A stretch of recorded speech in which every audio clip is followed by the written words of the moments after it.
Welcome to the Rational Response Squad. I'm one of your co-hosts, Brian Sapient. I am Rick Hawkins. And I am Yellow Number 5. And we are the Rational Response Squad. Every time we say that, Mike gets like... He's like, this is so cheesy. He's a little less Rational Response Squad. It's like, why the freak are they doing this to me? Just so you know, folks, we really don't know what to put at the beginning of the show. It's the rational thought in this show that really makes our show. We don't claim to have some like great like intro piece or something, although Proclaim's music is pretty kick-ass. Yeah, that is. Don't be surprised if one day we just stop doing that whole "this is the rational response." Once Mike like twists our arm hard enough, we're roped into it now. Like we're locked in. It's too late. He made a complaint when we first started doing that. He's like, "Guys, this is a little corny." Yeah, that was already the third show. Yeah, it was too late then. You know, we have to go back and spend another 2 hours recording that shit. Thanks to the great Fox News Network for this special clip from Bill O'Reilly. This is hilarious clip where Bill O'Reilly is basically says run away from all theists. Great. I gotta play this. Let's check this out. All right, you're cutting out, Dave. Here's the deal, Leon. It's not about Democrats or anybody else. It's about New York people, according to this poll. Oh, wait a sec, just so people realize, I mean, we're talking about conspiracy theories related to 9/11, which is interesting because, of course, the Rational Response Squad as a group is not in concurrence here. Oh, no. Mike is the wise, sage guy who says that, there is no evidence for a conspiracy surrounding 9/11. And Rook and I think that there probably was something nefarious there. And, a little bit.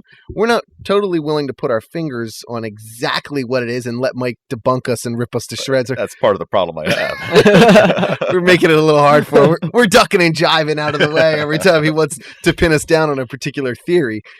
I can tell you this. I don't really think that missiles struck the Pentagon. I don't either. All right, you're not totally insane then. And I don't think that some sort of cargo plane flew into the World Trade Towers. Well, yeah, there's a video of it. We know what it is. We know exactly. Well, I mean, the one video shows they're like, oh, look, this cargo plane, it doesn't have any windows, and that you have to see it. Okay. We have a lot of this stuff posted on our site, by the way. If you go to rationalresponders.com and look in the Rational Thoughts category, you'll see all kinds of videos. We're starting a large video library. The best ones, of course, are the videos on theism. We have a whole slew right in there now from Sam Harris, who wrote The End of Faith, and he speaks extremely eloquently on why faith needs to be abolished. He dresses pretty good, too. He dresses pretty good, too. I want that jacket he's got. I'm telling you. And then, of course, we have a section on politics where we have extensive library on 9/11 conspiracy theory videos. And, of course, we have the disclaimer that we're not in a unanimous opinion on the content of those videos. And, even Rook and I, who think that there's something nefarious there, don't believe quite a bit in some of those videos. But nevertheless, you should at least listen to those claims, just as, you probably should. So you can rip them to shreds. Yeah, sure. As the infamous cartoon squirrel Foamy once said, free your mind. But you really have to know where the enemy comes from, no matter where you sit. If you sit on the conspiracy theory side, you're going to love these videos. And if you sit on the side that they're full of shit, you probably should know what they're saying. So exactly. You can formulate your opinion against them. Yeah, don't be like my dad who's like, oh, I won't watch Fahrenheit 9/11 because the guy who created that is so full of it. No, not watching it. Nope, just like watching like Pat Robertson. I'm like, no. Yeah, that opinion, I really don't like that opinion. I hear that a lot. There's a lot of people who say they won't watch Fahrenheit 9/11. Why? Watch a freaking movie. Because Michael Moore has his own philosophy on what happened, and he might be a little bit biased towards like the left. Who cares? His movie depicts something that's going on that people should really pay attention to. Mike, you weren't a huge fan of Fahrenheit 9/11. Oh, that was entertaining. It's entertaining. Do you remember anything specific about Fahrenheit 9/11? It's been so long. Yeah, it's okay. We're off the cuff here tonight, folks. So if we weren't, Mike would rip us to shreds right now. I don't know. I like the references to the Bush family and the Hitler family, or Nazi Germany. Yeah, you remember that? Yeah, the reference to Prescott Bush who funded the Nazi regime. Yeah. I through selling, German. And notes don't get me wrong, States. I hate Bush as much as anybody else, but I'm just not on board with the conspiracy angle. So you're going to disprove that Bush family had no connection to that whatsoever? What connection to what? To the Nazi Party. Oh no, I don't dispute that. Okay. We're not talking about that. We're talking about. Isn't it kind Like- of ironic that we're in an imperialist state of mind right now with the country that sort of mimics the Nazi Party just a little bit? I mean, he's not making concentration camps and killing Jews. Instead, he's making concentration camps and detaining Islamic, people. Well, I don't see anything ironic about it at all. It's right there. It's out in the open. Bush is a dick. But He said Bush is a dick. Bush is And No, consequently, but of course we're talking about a different person. I mean, these are grandchildren, but at the same time, the claim that I understand your argument. It's that Bush is incompetent and that he's probably not purposefully going about trying to be evil. Right. But I mean, I guess the same claim could be made for Prescott Bush being a total idiot and funding Hitler. But the fact remains, I mean, if you look at it, can't we look at a precedent and say, well, this guy funded the Nazi Party? This is the same family. This is the way they think, and it's not a stretch to think that they could be thinking along those lines today. Am I right? Where's that Yeah, guy I with the guess I funny get it there. voice for invoking Godwin's law?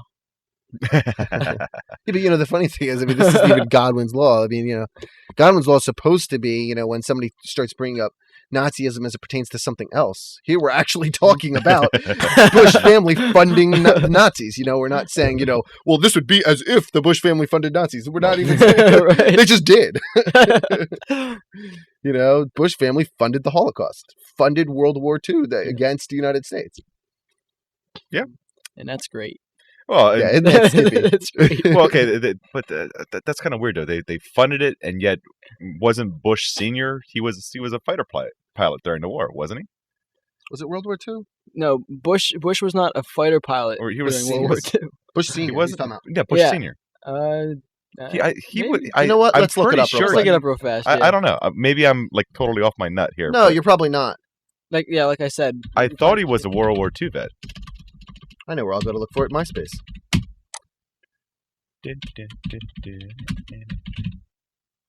Let's Let's have a little dating music while we're waiting. we're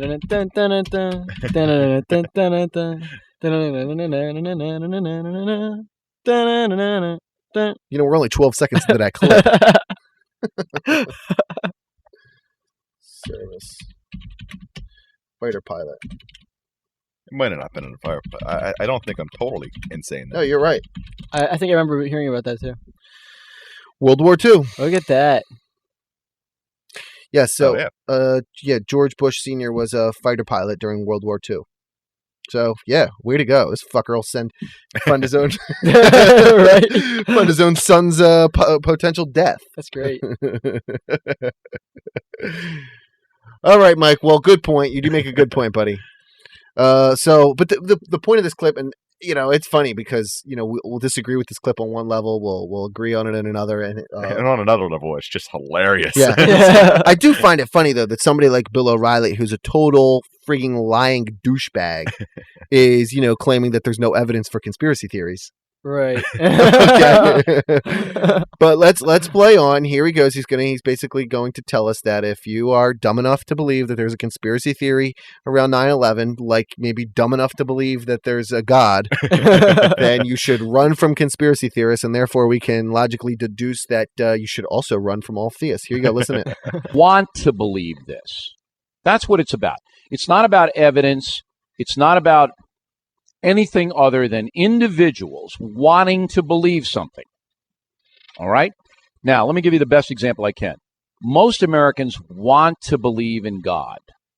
It's a comforting thing to believe in God. I believe it's a positive thing because it takes you out of yourself, and if you follow a benign philosophy, it encourages you to help other people. Of course, so many theistic philosophies are benign. Oh yeah, really. There's that benign theory Islam that is if you benign. fly yourself into the World Trade Center, you'll end up in heaven with 62 virgins. Yeah, I think would it's strap like some 72. dynamite to myself and walk onto a bus. That's benign. Or that other benign theory, if you I'm kill, going to shoot an abortion an doctor. abortion doctor, that you'll go to heaven because you're doing God's will. Or if you stone your children to death for being disobedient. or if you help outlaw, gay marriage so that people's rights are taken away from them. You It's know, very benign. yeah, extremely benign. That's cool. Yeah, let's move on. But most Americans want to believe in God, and thus they do without any proof. Whoa, he's got it. No proof. That's Hey. nuts. And that's what's great is that this is the best example we can come up with. Yeah, this is good. Okay, so Okay? You don't have any concrete proof. I mean, you have proof in your own life, divine intervention, all of that, yes. But you know what? When he says this right here, at this point, he knows that he just fucked himself. screwed himself. Because he said they have no proof. Then he's like, oh, wait, Oh, you know. but they do kind of have proof. Yeah, they have divine intervention. What fucking proof is that? That's not universal proof. That's not proof at all. That's proof that exists only within the membranes of the brain of a believer. Yep. you can't bring in your neighbor and say, here it is. So, start there. These people want to believe that Bush caused the war on terror. Wait a sec. I just want it to be known in case it's not clear. I don't want to believe that at all. Do you want to believe that at all? No, that's a scary thought. Well, It but of is. course, Mike isn't of the I don't pro-conspiracy I don't theory believe that. camp. You and I are. Right. I don't want to believe. That's like people saying that you choose to be gay, or in our case, that we do in a way choose to be atheist, but we don't choose to be intellectual enough to be able to realize there's no God. I mean, I think that if all of us could have lived our life extremely ignorant, it wouldn't really choose that. But ignorance is bliss in a way. Well, honestly, and the thing is, if I could intellectually wrap my mind around it in an honest way, if I could be convinced with evidence that there was a loving, benevolent God, I'd love that. I simply, I would love to be convinced that there's a heaven. I would love But that. I'm too honest with myself and with being rational that I just can't. I can't believe something for which there's no evidence. I can't. I don't have any faith. I need evidence to convince me. But I would love absolutely to believe that when I die, I'd live again or something like that. But oh yeah, how great is that? You die and you're just going to have it and prance about with your immortal soul and hang out with all your friends Right. and stuff. I mean, who wouldn't want that? And in terms of wanting to believe that Bush conspired to, purposefully, take down the World Trade Towers, if he could do that, you think that he wouldn't for a second take me, and use the Patriot Act as a guise to hold me without formal charges, call me a domestic terrorist? I don't want to believe that would ever happen. but that does happen, unfortunately. Yeah, it does. Not the whole 9/11 part, but he's already abusing the shit out of the Patriot Act. So It's something you don't want to believe, but you have to look at it through how you see it, and I certainly don't want to believe that. But let's listen to O'Reilly thoroughly bash theism. The people in front of the Fox News channel want to believe that Bill O'Reilly tells people to shut up every day. but you do, Bill. Oh, shut up! Well, the shut up line has happened only once in 6 years. Want to know what I was doing? Shut up. I'm asking you to shut up about sex. Quiet! Listen, cut his mic. No, Hey, that's shut up. No, You you had shut your up. 35 minutes. Shut And it is our duty as loyal Americans to shut up and shut up publicly. We expect every American to support our military, and if they can't do that, to shut up. So you keep your mouth shut. He actually starts off, all right, you're cut. He was talking to somebody else. Like, You can present evidence that that's not true, and they don't care because they want to believe it. And that's what it's all about. When you encounter a person like this in your life, ladies and gentlemen, wait for it. run. There you go. When you encounter somebody who you present evidence that they are inaccurate, they're incorrect, and they don't listen. Run. Yeah.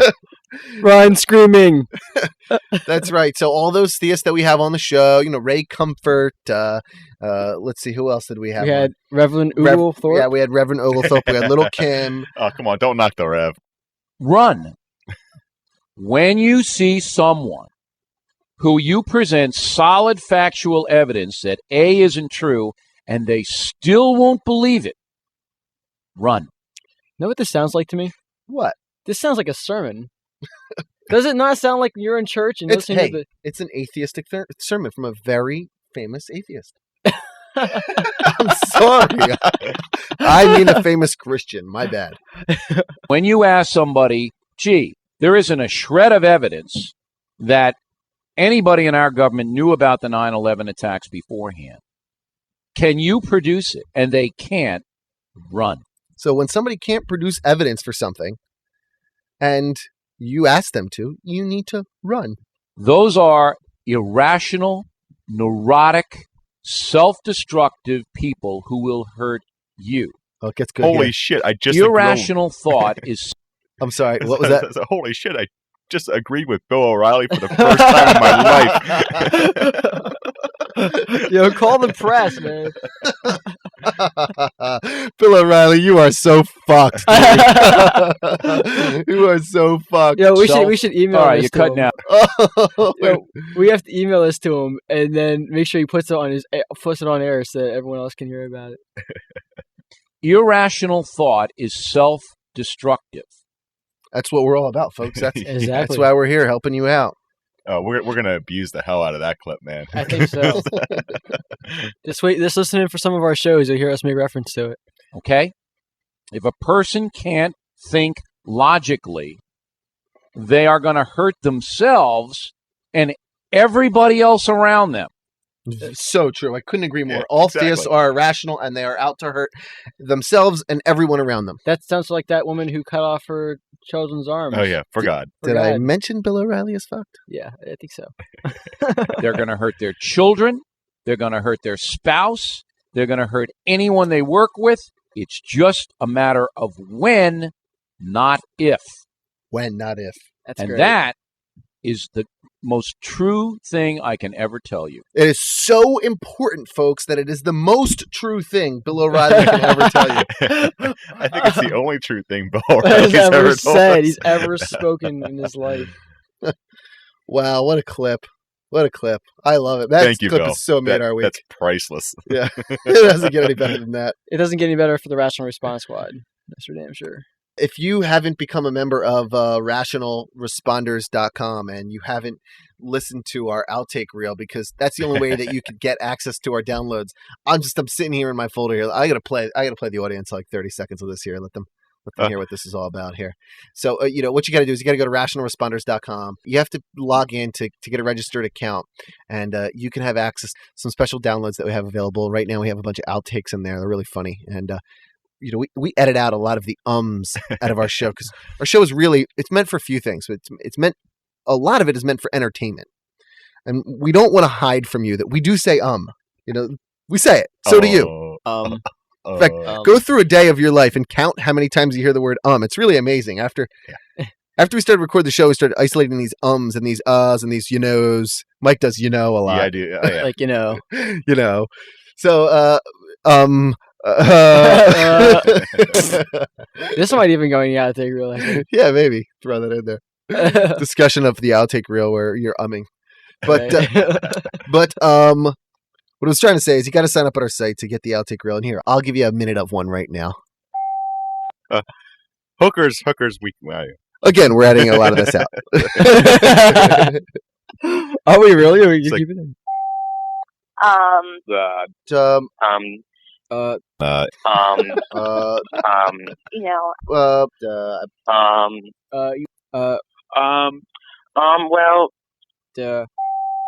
you could also visit our MySpace at www.myspace.com/Rational Response Squad or Rational Response. Yeah, www. You do it one time.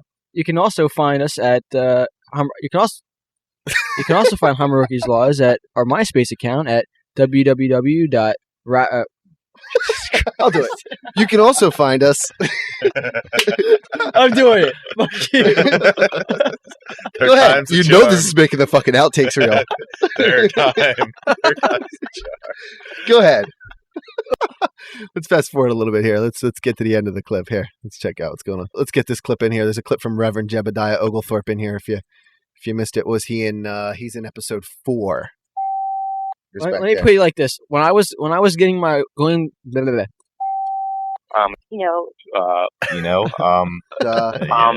Reverend Jebediah is coming right up.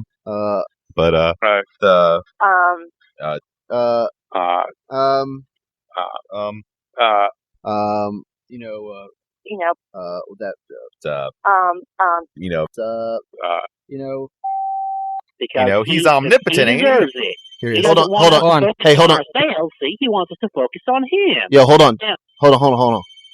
The phone's ringing. Hold on. Is that God on the line? Yeah, right. Someone get God on the The line. phone. If we got to edit the phone out, so hold on. Somebody pick up the fucking phone. Such a mouth on you. What was the question you were That's asking? naughty Fuck language, you. I tell you.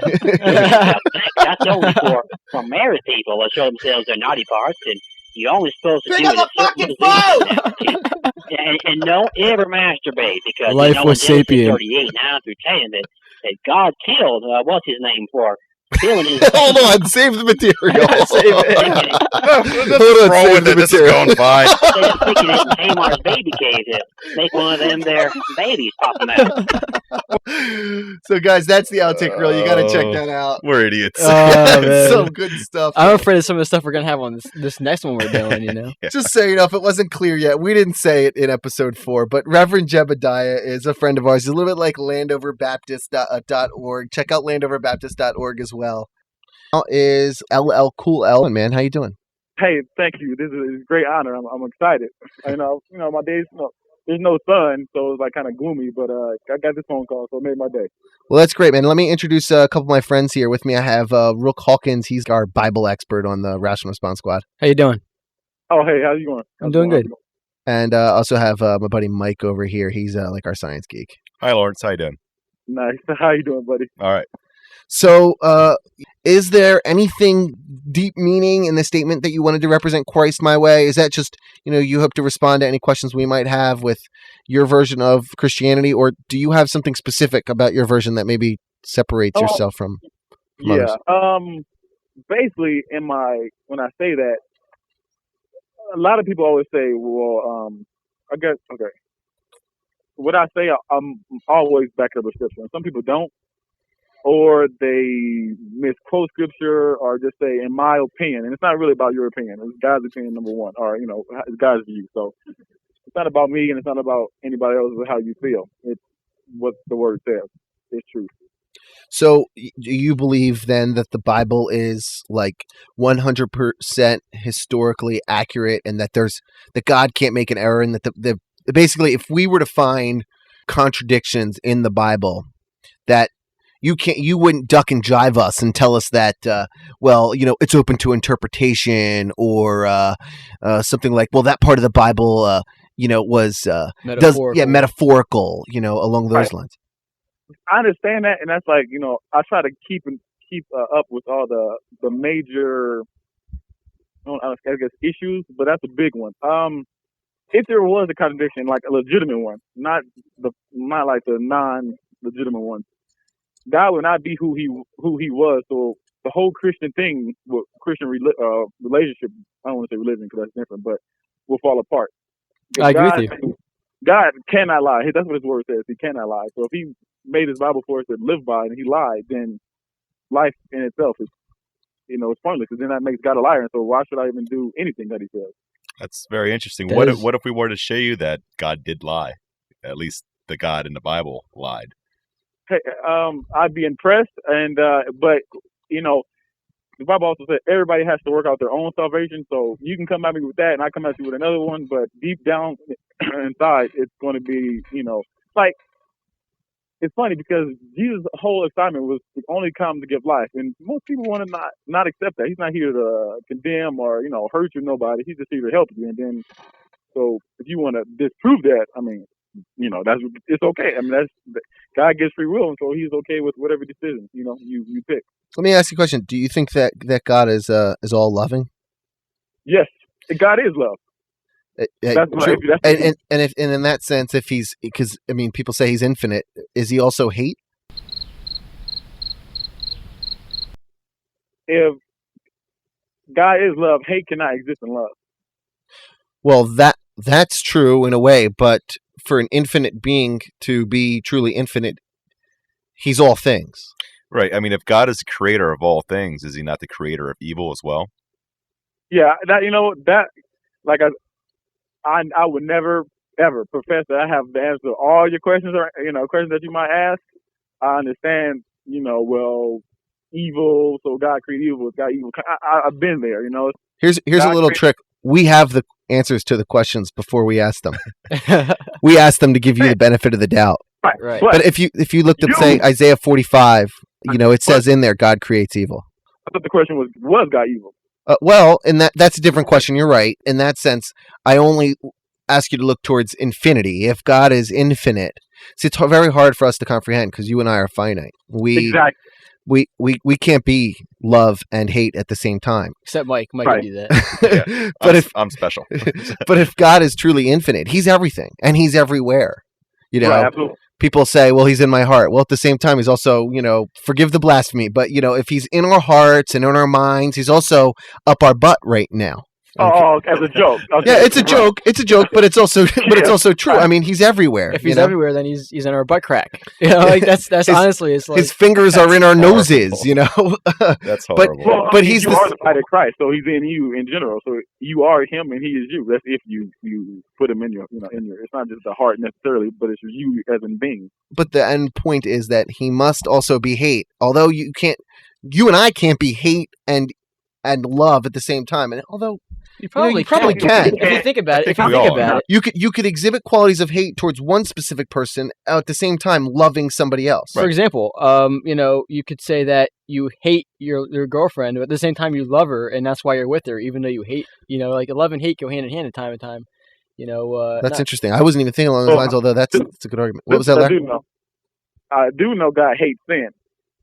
Now, I don't know if I wouldn't say God hates a specific person, but I do know he hates sin. And if you live in sin, I'm not going to say he hates you, but he does hate the sin that you live in. Why do you think God would create something that he knew ahead of time would occur and he would hate it? Why would he subject himself to that? That's love, man. That's why it's so wonderful that he would do it anyway. I mean, let's say I had a kid and I knew that down the path he'll be, you know, trouble. But in my love for him, but you know, for us it's like whatever. I don't, you know, we can say no, but God loved us so much that he decided to do it anyway, hoping because he wanted a family. He wanted to adopt us into his family. God didn't hope for anything. God knows. God. Well, true. Yeah. True. Okay. So But regardless, God still wanted to adopt us in the family. So you ask me why did he create it? Because of the simple fact he loved us. why did he create so many people he knew were going to hell? He didn't. Everybody has their own. You know, well, nowadays you live about 80 years, and if 80 years you can't, in a way, hell wasn't meant for us. Well, But but it's I see where you were going. That's kind of avoiding the question though. God, if he's all knowing, he knows that certain you're people born, before we were born, that certain people that are going to come into existence are going to go to hell when they die. that's not. I mean, you can say that, but But it's true. I think like if God is infinite and all knowing, Doesn't he know this stuff ahead of I time? mean, if he doesn't know, He'd then have he to know. can't. He's be not all God. knowing anymore. Exactly. Somehow he loses his potency and the knowledge factor. You know. right. But everybody still has the chance to still repent. That's because, well, that's sort of beside the point because God already knows whether or not you're going to repent. Yeah, eventually he knows every decision you're going to make even before you make it. In fact, he knew about it before he created the universe. So if you can use the whole free will argument all you want, but predetermination is you can't escape that. God already, you know what I'm saying? But I don't. You know, I'm pretty sure there's revelation out there, but I can't explain. I can't give an adequate answer because I don't want. You know. That's Well, you fair. don't even need to make it.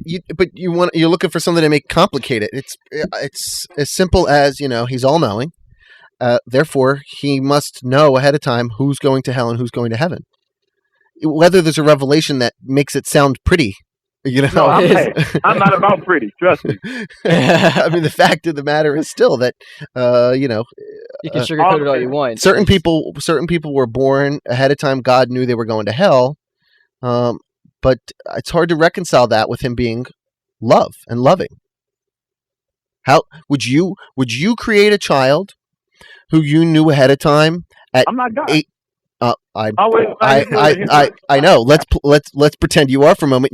I'm gonna give you all-knowing powers. Okay. Right. At 18, you're gonna have a son. Okay. And Right. at 18 years old, your son is going to be placed in somebody's fireplace All right, and he's going to burn in that fireplace. He's gonna actually manage to stay alive. Okay, and he is going to be in that fireplace for an eternity. Okay, being tortured. Would you bring that child into existence if you knew that? If you had all-knowing powers in this sense, that you would know that he's going to be tortured for an eternity, would you bring that child into existence? Yeah, I really understand the question and the situation, but the bottom line is,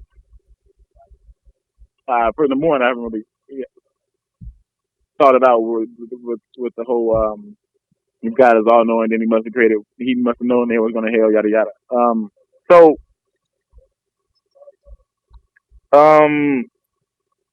I don't know, because like that's when you say the example with the furnace or whatever. That's like a oh, man, I don't know, and I don't have all the answers, like I said, and what can I say? Fair enough, I guess. Well, it's fair enough, but I think Larry. Let me think about it. Let me think about it. I think you have to admit that I don't know in this sense is a response for man, this really sucks. No, because I can only be accountable for me and my beliefs and having faith. Now I can share the gospel, but to each his own. I can't convert and I can't get. I don't like saying I can't get you saved. I could tell you what Christ is about and what he died for, but so you can take it or leave it. Let me ask you this. You said that you're only accountable for your actions, and earlier you were talking about the scripture and people interpreting it the way they want. Now let me ask you this. When the Bible tells you in Leviticus 29 that it says here, for everyone that curseth his father or his mother shall be surely put to death. He has cursed his father and his mother, his blood shall be upon him. Like, are you going to say that when you have a child and he curses you that you are going to kill him like Leviticus says? No. But that's what the Bible is telling you to do. It's very clear on that. And you familiar with that passage? No, I read it, but I don't stay in Leviticus. I mean, Leviticus is pretty disgusting. Wouldn't you have to agree? Now, let me just verify here. Now, a lot of people try to get out of this, and they say that this is the Old Testament. But the fact is, Jesus says it's still relevant. It is. And Jesus himself says that, think not that I am come to destroy the law or the prophets. I am not come to destroy, but to fulfill. For verily I say unto you, till heaven and earth pass, one jot or one tittle shall in no wise pass from the law till all be fulfilled. In Matthew 5:17-18. So he's very clear that the Old Testament is very relevant, and that you must follow the commandments no matter what. He says that again in Matthew 19.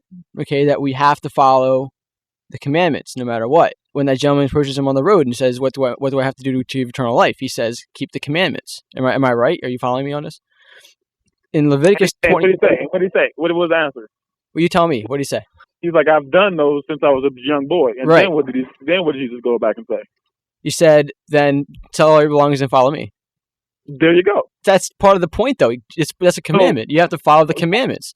Between the Old Testament and the New Testament is forgiveness. You're trying to forgiveness in the Old Testament. You're trying to sidesweep the point here by changing the subject, and I have to tell you, I'm not going to fall for that. Leviticus 29. We're on Leviticus. I'm not intentionally. We're on Leviticus 29 here. Leviticus what? What was it? 9 is the verse in chapter 20. Okay.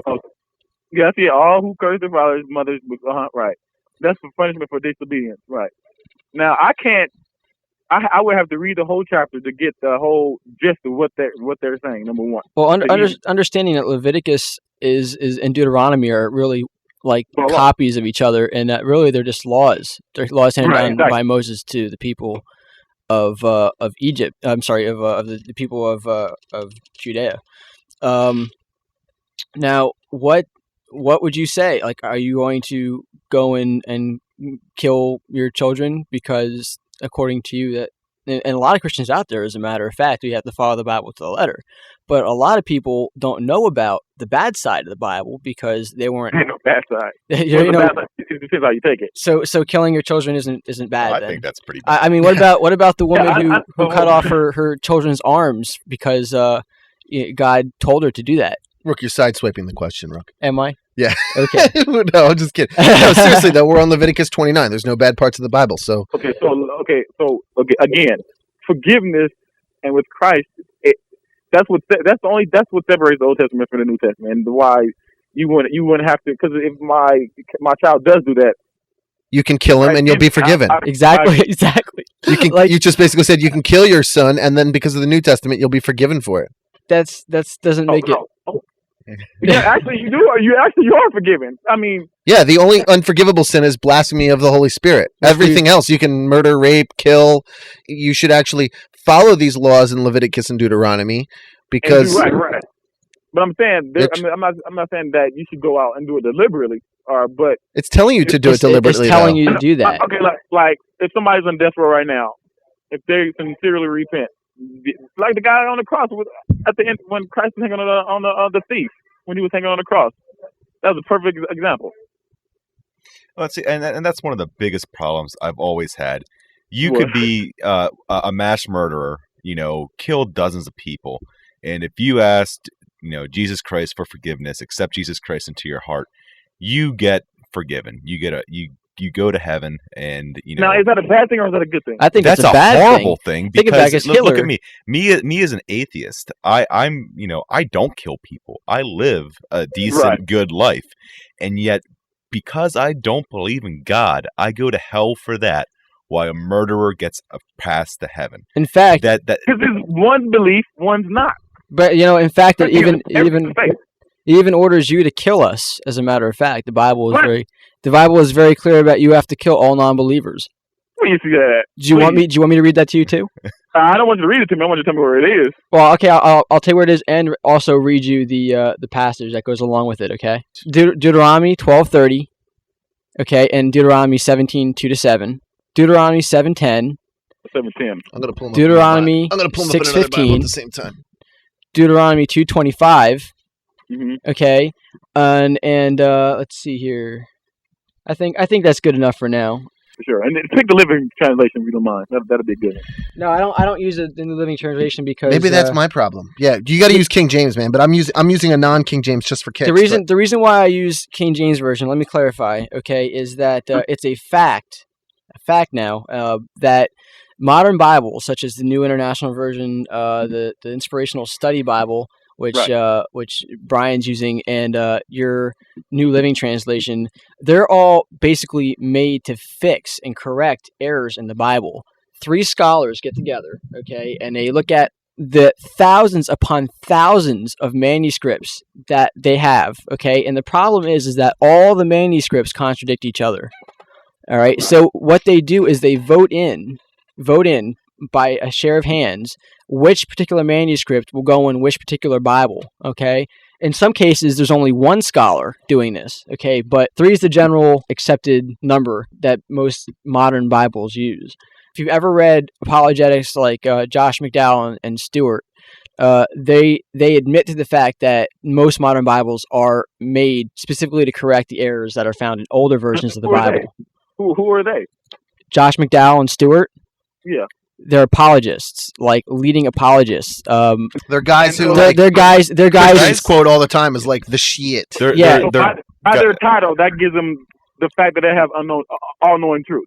What that gives them cred, man. It gives them credibility where, Christians themselves are admitting to the fact. I mean, you can look this up online. I mean, there is no original version of the Bible to compare to, okay? Right. So what you're doing, okay, is you have all these manuscripts which contradict each other being voted in by people by people, right? Okay?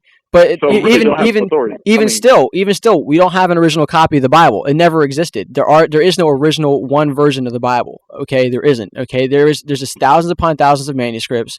Most of them are fairly recent, within the past 500 years, and none of them are salvageable in terms of coming up with one pure book that has no errors in it. Okay. And the best part about it is if you go back to the Codex Sinaiticus or the Codex Vaticanus, okay, which is like the first Catholic council for discussing what versions of the Bible were going into their canon, what books were going into their canon, okay? Okay, you see a very clear-cut metamorphosis going on with the Bible, okay? It mutates as it goes along, okay? It's like it goes from one version, which is what they want, and then they vote in for some other dogmatic laws, and then they change around some scripture here and there. They add a verse here to like Mark. At the end of Mark, for example, they add in the Trinity doctrine. Okay, and then you go a little bit further on, and you see like they add in like the whole free will concept, and like it continues to go along. It just travels along. So what you have is already a tainted book to start with. When you get down to it, okay, your version of the Bible you got in your hands right now. Okay, I got both. Man. I got it's both. Okay. What's the both that you have, by the way? Yeah, what both do you have?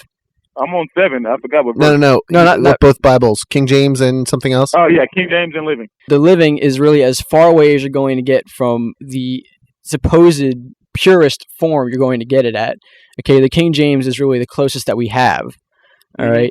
So like I said, it's easier to read. Not easy to read, but like I said, it's just more modern language than. Yeah, but when you say more modern language, it basically means that we just took out all the contradictions. Well, okay, I think the point here is it is an easier version to read. It is in more modern English, but I think the main point that Rook wanted to make is that in making it into the more modern English, the people who have done that have gone out of their way to edit out a few of the errors and edit out a few of the contradictions and a few of the stickier points that plague the Bible. So therefore, then I can be able to compare that. You can tell me where it is in the King James, and I go in the same verse. Rook, before you get that passage, let's get a quick commercial break in. Okay. And we'll be back in a moment with Lawrence. Thanks a lot, Lawrence, for joining us. Join us in the chat room at www.rationalresponders.com. We're in there now if you're listening to our live show. We'll be right back. I am Luigi Gascioli, and I am suing the Catholic Church in Italy. You are listening to Rational Response Squad. Thanks a lot, man, for staying with us here. You guys are great. Yeah, no problem, man. You are too, man. Yeah, good sport. Good sport. Rook was still trying to prove for the last 50 minutes now that you're supposed to kill atheists. And I'm looking for the passage, too. I want to see it. Did you get it yet? I have Deuteronomy 17:2-7. So you did get it. There's a whole bunch of them. That did you get it? Those of other faiths. Yeah, would you just read the thing? Okay. I was saying, did you get it yet? Okay, yeah, the answer is yes. So you got it. Let's go. See, I got your back, Lawrence. Good, man. Good. I'll elbow him for you, man. Deuteronomy 17:2-7, King James Version. Deuteronomy 17:2-7. Oh, 2. Okay, 2. Oh, we got like 6 Bibles here. Someone give me a Bible. Yeah, someone give you a Bible. No, just look right there. Okay. Right. If there be found among you within any of thy gates, which the Lord thy God giveth thee, man or woman, that hath wrought wickedness in the sight of the Lord thy God, in the transgressing his covenant, and hath gone and served other gods, or worshipped them, either the sun or moon, or any of the host of heaven, which I have not commanded, and it be told thee, and thou hast heard of it, and inquire diligently, and behold, it be true, and the thing certain, that such abomination is wrought in Israel. Then shalt thou bring forth that man or that woman, which hath committed that wicked thing, unto thy gates, even that man or that woman, and shalt stone them with stones till they die. At the mouth of 2 witnesses or 3 witnesses shall he that is worthy of death be put to death. But at the mouth of 1 witness shall he not be put to death. Thy hands of the witness shall be first upon him to put him to death, and afterward the hands of the people. Thou shalt put evil away from among you. That's pretty damaging. Wouldn't you say that? That is pretty damaging. In the Bible, they have the prostitute, right?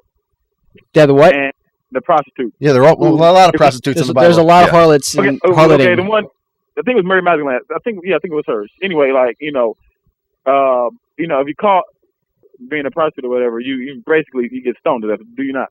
Actually, no. A couple times in the Bible, they're pretty willing about that. As a matter of fact, in this point I'm trying to make, in this situation, she does. But Jesus says, "He who has not sinned cast the first stone." Did anybody cast a stone? You're in the Bible? No, of course not, because that would defeat the whole point of the story. I know, but I'm saying the point was, at that point when Jesus came into existence, the old way of doing things with like the stoning and stuff. Okay, if you're trying to say that, I think basically what Lawrence is saying here is that before Jesus, if you worshipped a different god, or according to Deuteronomy 17:2-7 that we just talked about, before Jesus came, you were required to stone unbelievers and people who believe differently to death. But after Jesus came, you weren't allowed to, or you because like didn't have to. I mean, is that? I don't think there was no forgiveness in the Old Testament. There's no forgiveness in the New Testament either. Yes, there is. It's by the blood of Christ. It says that explicitly. See, anybody can pick at stuff in the Old Testament, but do you reference anything from the New?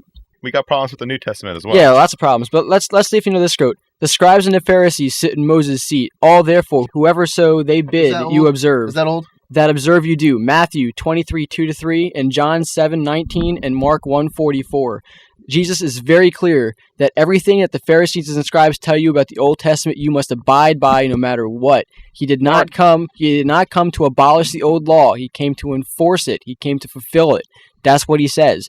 So, all law is concerning the Ten Commandments. No. You have to understand, it is easier for heaven and earth to pass than one tittle of the law to fall. One tittle means the entire 650 statutes that are in the Old Testament and listed in Deuteronomy and Leviticus. Okay? They stand. They continue to stand. That means stoning your children to death if they misbehave, stoning them to death if they curse you, if they dishonor you in any possible way. It means killing all witches, killing all non-believers, killing all people of other beliefs. It means that you are to basically stone people or stone women, for example, who wear men's clothing, or gays. Anybody who if a rapist doesn't marry her raper, she has to be stoned to death.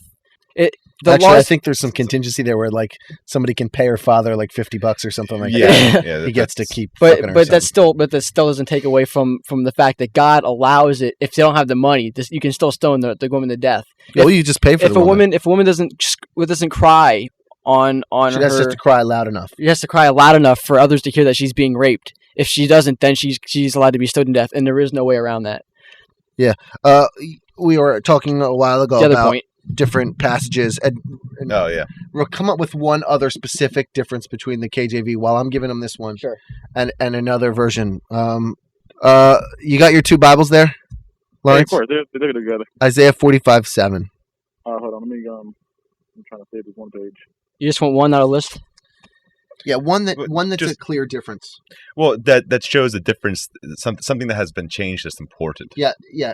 And I think that this one is particularly important because, and let me read the quote for those who are listening in the audience.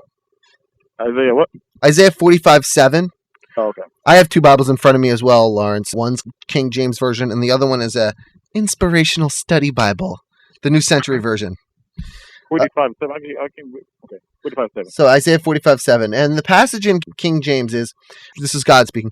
I form the light and create darkness. I make peace and create evil. I, the Lord, do all these things. And that, of course, jives with our theory that, God is creator of everything. I mean, in fact, if he created Satan, of course, he originated the cause of evil, even if somebody says, well, that's Satan, that's evil. No, of course, in my new version, and I'd like for you to read yours because it's probably a little bit different. I might even use the word calamity. But my new version says, I made the light and the darkness. I bring peace and I cause troubles. I think there's a big difference between I create evil and I cause troubles. I, the Lord, do all these things. What does your version say? Number 7 says, I am the one who creates the light and makes the darkness. I am the one who sends good times and bad times. I, the Lord, am the one who does these things. So, to me, there's a big difference. There's a pretty big difference. You have to admit, don't you? One is. I mean, the word evil, causing troubles like Dennis the Menace, and creating evils like being Hitler. Yes, exactly. Yeah, you know what I mean. It's a little bit difference there. Shooting someone with a slingshot and like exterminating almost half the Jewish population. Two big differences there. So, would you not agree that those are two pretty big differences, Lawrence? If you want to have a play on words, then I need a thesaurus to find out. Then look at the word evil. Oh, sure, I'll do that. I'll do that for you while we're on. My listeners might hear a couple clicks. I don't think it's a play on words or a semantic argument. To me, they could have left the word evil in, and it would have been just as understandable in modern English. Right. They took the word evil out for a reason, a very good reason. Is not evil considered bad? What was the word that you said? You said bad things, right? Right. You said Bad good times times. and bad Bad times. times. Right. Bad times. Okay. The word bad is a synonym for evil, but doesn't bad have the same- times yeah. is a little bit different than evil. It doesn't say evil times. Right. But it doesn't have the same connotation. Now, the word troubles in my Bible does not happen to be a synonym for evil. I'm looking it up right now for you. The synonyms for evil are things like angry, atrocious, bad. Some of them are kind of pointless, but bitchy, calamitous, corrupt. Let me read it with the word. Instead of putting bad, I'll read it with, I am the one who sends good times and evil times. Does that make does it make any difference? Even then, it's still changing it a little I bit. think it's different. Because there's a difference between sending evil times and creating evil. Yeah. In one sense, I'm the person who is making evil things happen. In another sense, I'm responsible for all the evil in the world. Yeah. There's a difference there. If God created sin, therefore sin corrupts the world, then I guess I don't want to say then I can go back to him like that, but that's why the world is in the predicament that it's in because of sin. It separates us from God. If everybody, then the irony, of course, is that God created that. So whatever sort of negative predicament you'd attribute to the world today is a direct result of God creating it. The reason why our world is such a bad place is because, obviously you wouldn't say something like this. I would hope not. But, people say, well, it's because of you atheists or whatever. It's the gays that are ruining the country, Right. Or Fred Phelps. If you want to be atheist, but anybody who wants to create evil and do bad, it's like good fruit or bad fruit. The more people do bad fruit, if more people were like Christ and do the fruits of the Spirit, if you were led by the Spirit and of God, you cannot tell me the world would be in the same place. You cannot tell me that. Okay. Now I have here a very interesting debate that's been going on for a long time. It's the only Old Testament prophecy that refers to the Messiah being a virgin birth. Okay, Isaiah 7:14. The passage in the Jewish Bible, okay, in the New World Testament it says, "Behold, a young woman shall conceive and bear a son." Okay, but in the King James, the Modern Living, the Life Bible, the New International Bible, the American Standard, the New American Bible, the NAS, and the LV says, "Behold, a virgin shall conceive and bear a son." Two very different meanings for one initial word. What was the first one? The first one was young maiden, but in your Bibles they should all say virgin. You have to have Jewish heritage to understand what a young maiden might mean. Do you have Jewish heritage? A standard. It might be in their time and when they made it, and it was a standard, like a given, that if you say young maiden, you obviously meant, or you could mean automatically a virgin. Doesn't necessarily mean that. Well, how do you know? The average lifespan back then was 40. The average time for a woman to get married was 13. A young maiden could mean a 15-year-old girl who's been married for 2 years. Now you trying to put it in. I can't mix logic with supernatural. We agree with that. You can't mix logic and supernatural. You can't mix logic and supernatural, but that's the whole point. It's like not drinking and driving. A young maiden compared to it also says, here's another one. It says, "Behold, a young woman shall conceive and bear a son." This is in the Revised Standard Edition, the BBE, the NEB, the TEV, and the MT. Okay. So you're trying to basically accept the fact whether it was was your virgin or not without faith.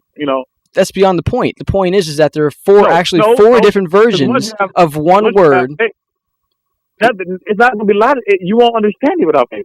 What you're saying is that you're admitting the fact that there's a flaw, but we have to accept it anyway. That we're supposed to accept it on faith. That it's supposed to what it's supposed to mean is what you're saying it means. Is that what you're saying? Like we're supposed to blindly follow your word on this? Because we walk by faith, not by sight. If you want to call it blind, fine. So if a snake oil salesman comes to my door and says that his snake oil will cure all my ailments, I should just believe him because he says it. And that's what I should take his word on it.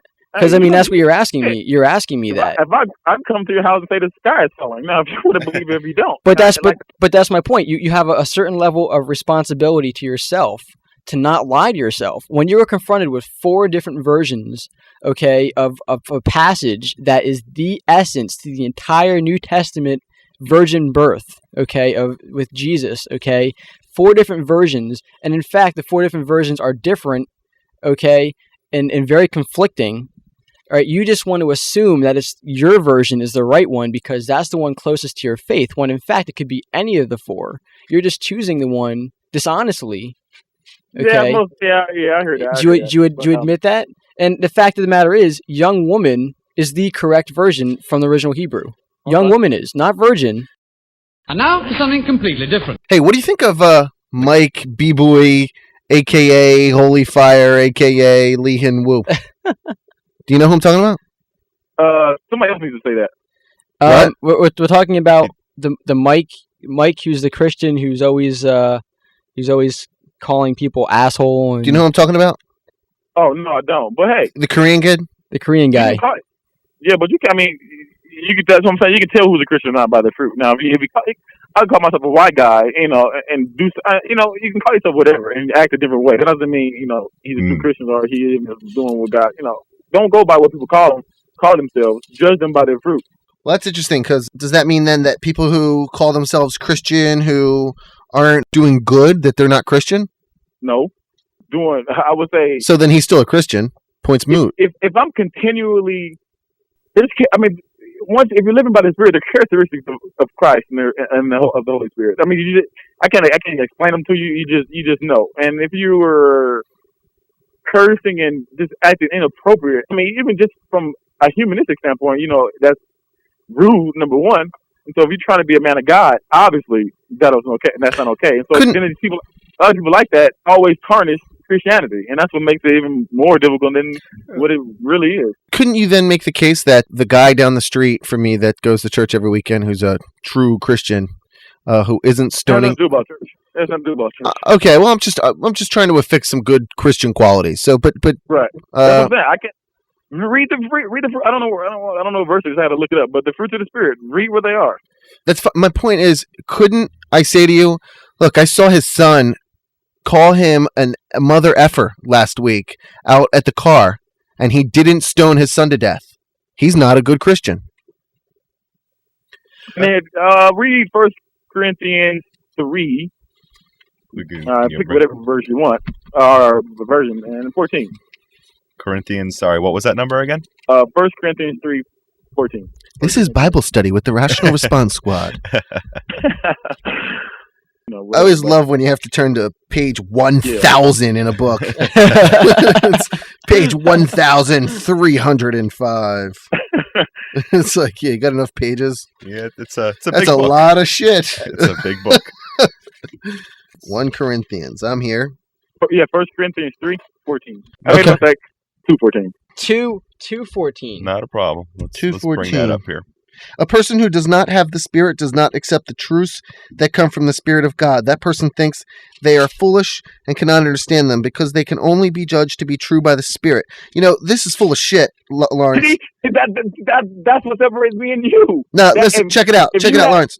Everything is revealed to a certain extent. And if you don't people want to try to understand the complexities of God, but you won't even accept or study the simplicities of God. What you just said to me is that in order for me to accept the invisible pink unicorn, I need to first accept the invisible pink unicorn for it to be real to me. Exactly. Well, that's exactly. Stay friends forever.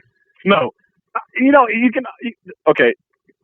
It's like saying, in order to believe, the first step is just to believe.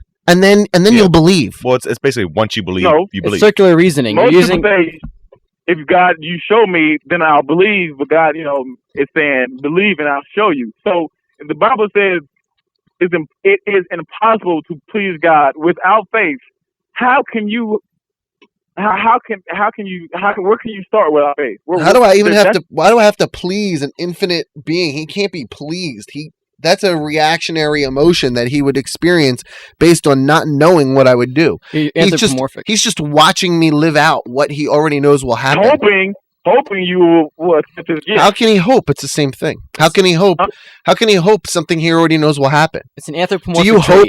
trait. Do you hope that you will be on the phone with me right now? You already know it's going to happen. It's happening right now. Well, I hope it's earlier. But But I mean, honestly, Lawrence, I'm sorry. I phrased, I said this is full of shit. But I mean, that really, when I look at it, I mean, it's also kind of got this Captain Obvious trait to it. A person who does not have the Spirit does not accept the truths that come from the Spirit of God. I mean, that I might as well say a person who does not believe in the pink unicorn does not accept the truths that come from the pink unicorn. I mean, that's obvious. I get that. Rationalize like that. You compare. You try to understand supernatural. You're asking me to, but you're asking me to rationalize. And I am. You're asking me to read the Bible and believe in it. I mean, I have to. It forces me to use my cognitive abilities to interpret it and to believe in it. I have to rationalize it to some extent. I have to say, I choose to believe this. Right, but the way you did it though is somewhat okay. I understand, but. Lawrence, seriously, it's no different than me saying to you that in order for you to believe in the pink unicorn, you've got to, accept the pink unicorn's spirit first.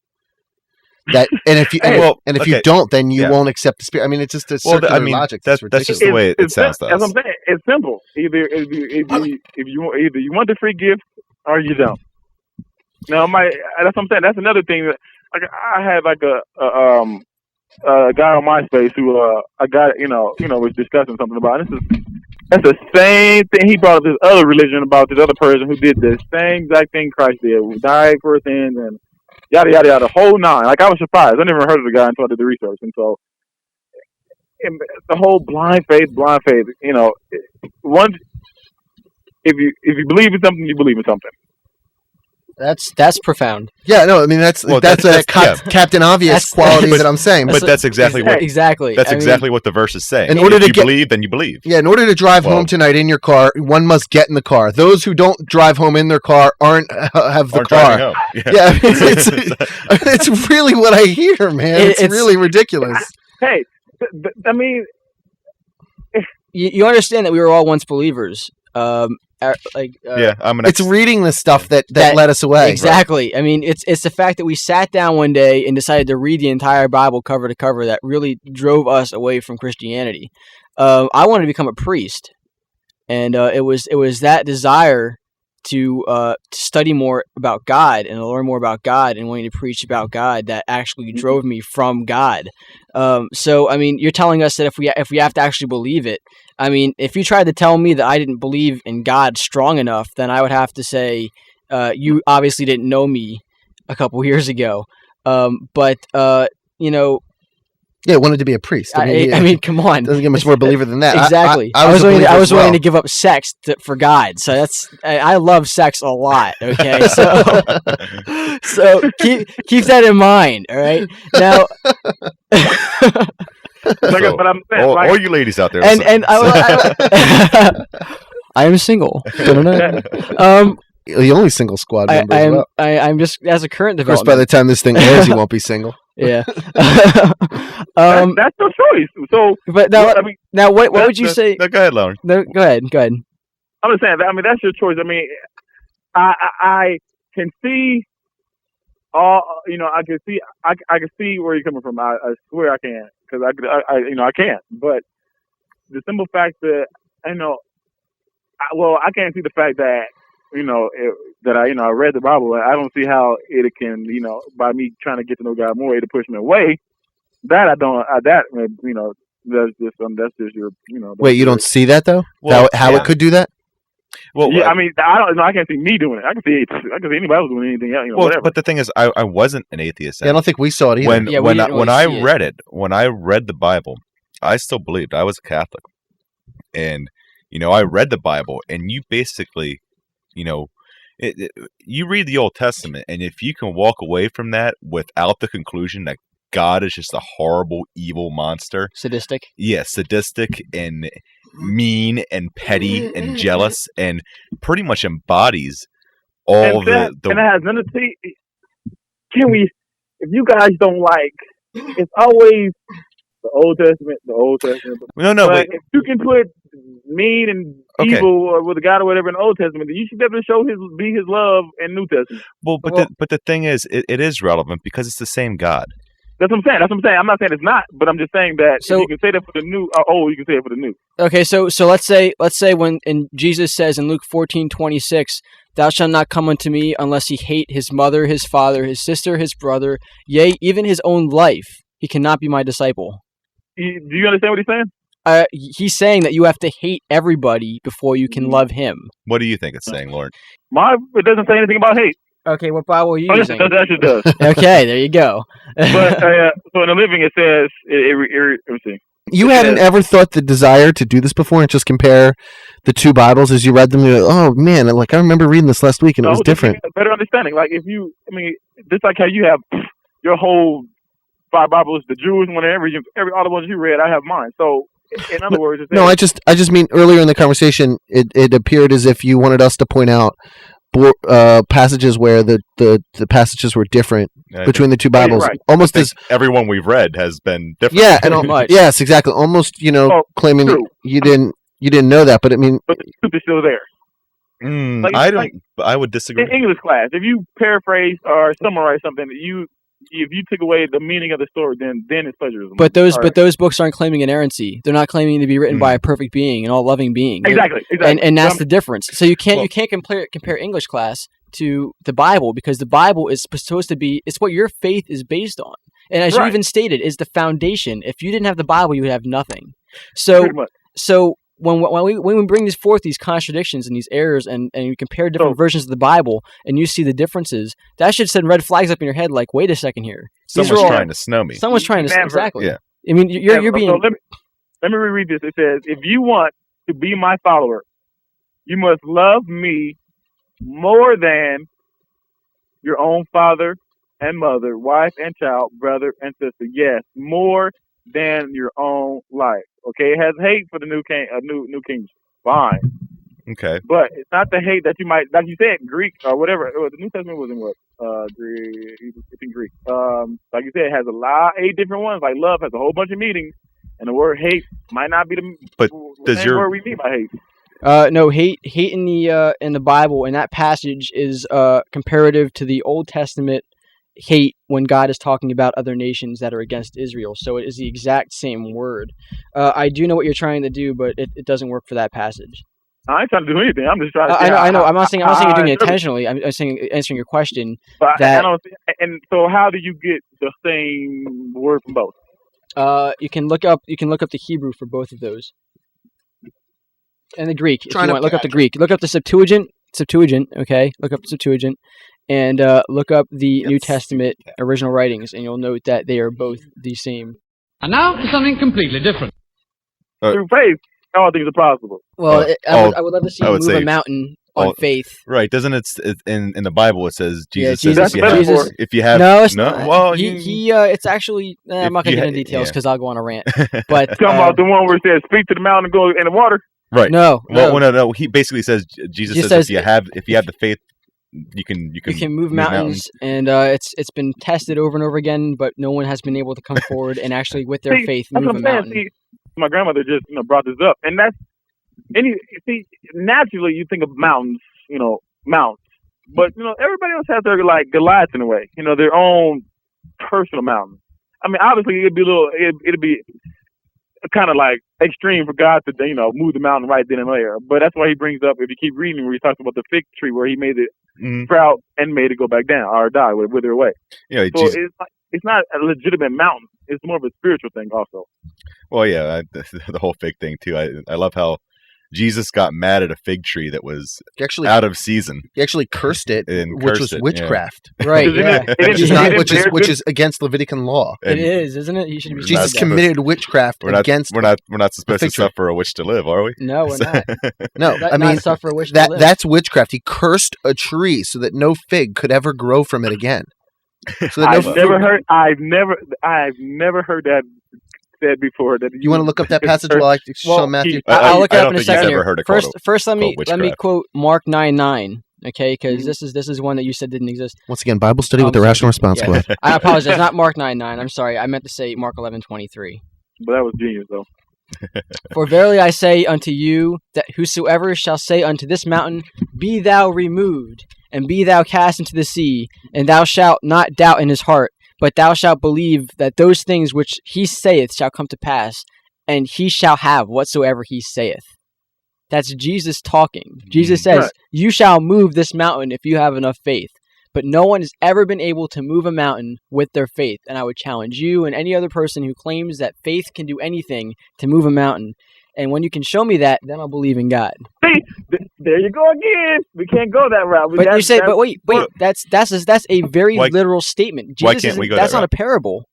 Okay. Yes, it is. No, it's not. It's not a parable, but it's metaphorically speaking, basically. Says, where does it say it's metaphor? Where does it say it's a metaphor? I do not see that anywhere in the passage. All right, okay. Okay, Lawrence. Say we accept your point here that it's a metaphor. Okay, I'm willing to accept that this is a metaphor. How do you tell the difference in the Bible? How do you distinguish the metaphors from what's literal?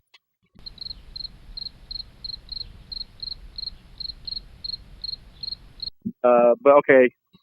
I'll bite your end where it said Mark what 11 what Mark 11:23. 11:23. Once again, Bible study with the Rational Response Squad. Okay, here we go. Join us next time as the responders disprove Allah.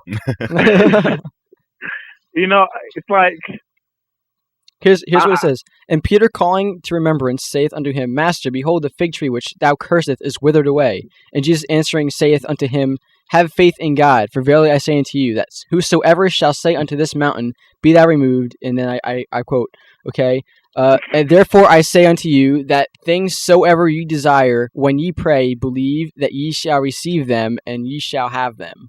I mean, he's being very literal here, because what happened here, Peter is saying, the mountain part isn't. Yes, it is. The entire thing. Peter's saying, how did this happen? Just the part that's bullshit isn't literal. Exactly. Come on, Lawrence. Come on, man. He's basically Peter's challenging him. He's like, Master, how did you do that? You didn't even touch the thing. And he says, with faith, I did that, and you can do the same as well. That's exactly what God, Jesus, is really saying, Peter, when he's saying this. The entire thing is that if you believe enough, you'll get what you want. And that's exactly what you just told me a minute ago. And I'm saying that's bull, because here I'm reading a passage from Matthew, directly from Jesus' supposed mouth, all right, that, you know, if you wish enough, if you have enough faith, you can do anything, and that's just not the case. No one's ever moved a mountain rather. And people, I know all these Christians, they're afraid to handle poisonous snakes because they're afraid of getting bitten. Even though here it says that you can do whatever you want with faith, yet you know you will be saved, and it's not the case. The fact there are is, a couple Christians that handle snakes. Yeah, and they're also end up in the hospital too. Yeah. So I mean, you know, the thing is, this is what you're faced with when you read the Bible, and this is why I stopped believing, and why Mike and Sapien. That's like, that is so. See, I forgot how this one person worded it, but it's like all the Bible. Don't get me wrong, is important. Okay, now the fact that you can't go to a mountain terrain area and be like, mountain move and it flips over, it has nothing to do with you believing in Christ, dying for you, and accepting Him. It's just. But that's not the. You don't need that. You're not supposed to have to need that mountain to be able to be proven to believe in Christ. But need isn't part of the verse. Neither is believing in God. It's just having faith. The verse doesn't say, you know, oh, here's a metaphor for you. If you believing that you can move a mountain is the same as having enough faith in God. You know, it doesn't say that. It says, "I say, for verily I say unto you." He's directly telling them whenever Jesus says, "For verily I say unto you," he's pretty much saying, "You better listen up right now, because I got something important to say." All right, we're really beating a dead horse, Lawrence. We understand you're not. I mean, this you can't accept this one because this is a faith killer. It's a faith killer. Yeah. Exactly, and it's so just leave it alone. Let you forget about this passage. Okay, we'll move on. You asked earlier about a passage in the New Testament that showed Jesus as a bad person. Oh, me? Yeah, no, you did. Yeah, because you were making a correlation that we were bringing up the harm in the Old Testament an awful lot. Oh, right. And of course, now don't get me wrong. I mean, Jesus got angry sometimes. Don't. But please, but go ahead and tell me. Well, you were asking for it almost as if it didn't occur. So now you're saying, don't get me wrong, Jesus got angry sometimes. I don't know if this is exactly anger as much as it's just, chilling. Yeah. Matthew 10:34. You might want to. Open up to Matthew 10:34. While you're opening up, I'll read it to the audience. Jesus said, "Don't think that I came to bring peace to the earth. I did not come to bring peace, but a sword. I have come so that a son will be against his father, a daughter will be against her mother, a daughter-in-law will be against her mother-in-law. A person's enemies will be members of his own family." And it goes on to, basically say, believe in me or you screwed, and love me a lot, and you can't love anybody else and stuff like that. Okay. See, but the most damaging part, of course, is don't think that I came to bring peace to the earth. I did not come to bring peace, but a sword. and there's other verses, where it says Jesus did come to bring peace, right?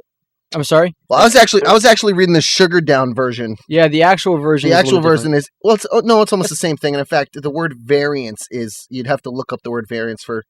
I come to set variance between. Yeah, I mean you got members to kind of understand what variance means. But the King James version is, "Think not that I come to send peace on earth. I came not to send peace, but a sword. For I am come to set a man at variance against his father, and the daughter against her mother, and the daughter-in-law against her mother-in-law." In this case, though, both Bibles, remarkably, the new watered-down version of the Bible is just as damaging, if not even more damaging in the way it's worded.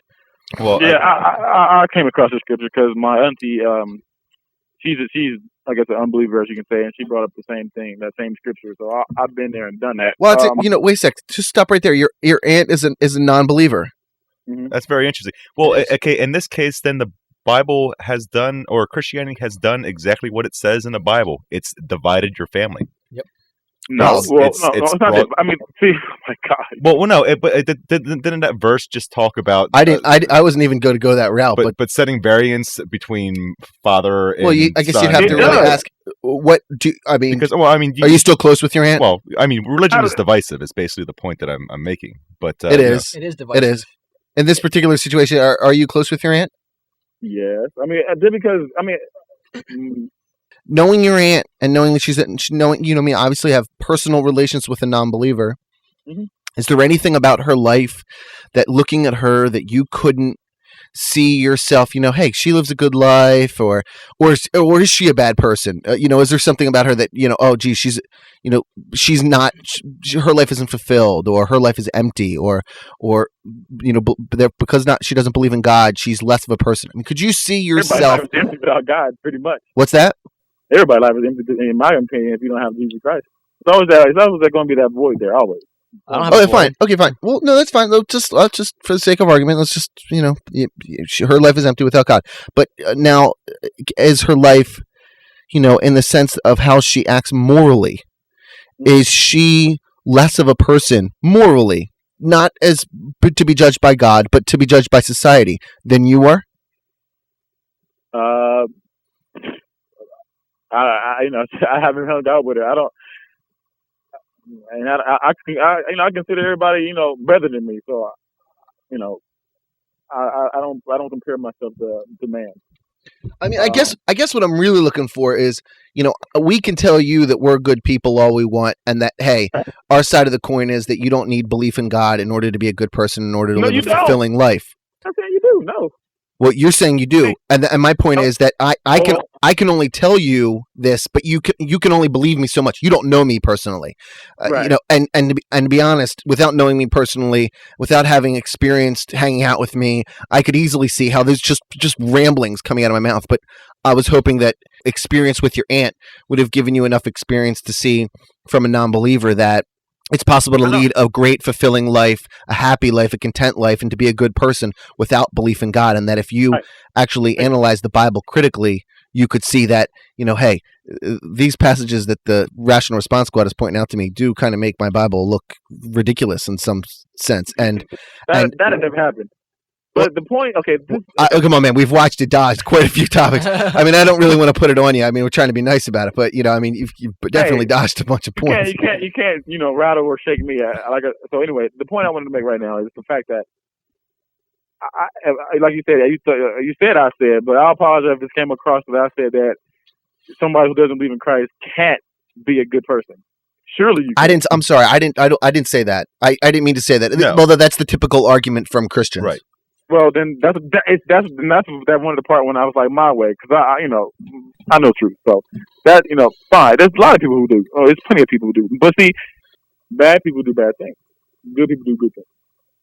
Point blank. I mean, see, I'm not personally for all the non-believers. What gets me, it's not about this life and what you do. It's where you're going after the fact. That's and see, because like another thing about the Bible, I don't want to get into this. I'm gonna just mention it. But like say, well, God's evil because he had whole people kill the villagers and the babies, and he slaughtered everything. Mm-hmm. And it's like, okay, fine. And then I heard on the radio show how this guy put it, and I like the way he put it. He said, there is wounds that you put Band-Aids on, and there's wounds that you amputate.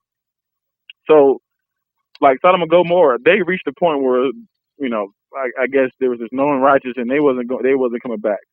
So at a certain point, if Sodom and Gomorrah would have stayed, sin has a way of being contagious, and it would have spread and would have spread and spread. So some of the places that got told to completely demolish, it would have spread and spread into a way. It's like a lot of things, like the abortion thing, has a lot of things to do with how Pharaoh back in the day wanted all the firstborn babies. I don't know. I got to research it, but had have all the firstborn babies killed when Moses, back in the day. So a lot of things trickle down like that with heritage.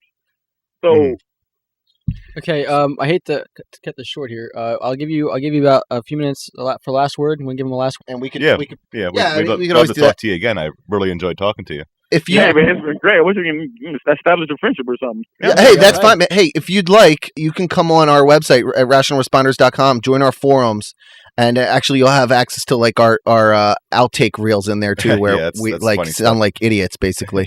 So you can download some clips. You can see all of my contradictions and Bible errors and fallacies posted up there too, and you can respond to them. But yeah, I mean, you're welcome to engage in discussion with us. The forums there are so much better than MySpace. The way that MySpace discussed it, and right now we have generally the quality of people that are coming in are not like the typical just jerks. That you get. They're respectful and they're intelligent. Yes, exactly. So for the most part, at least. Yeah. So. Unlike me.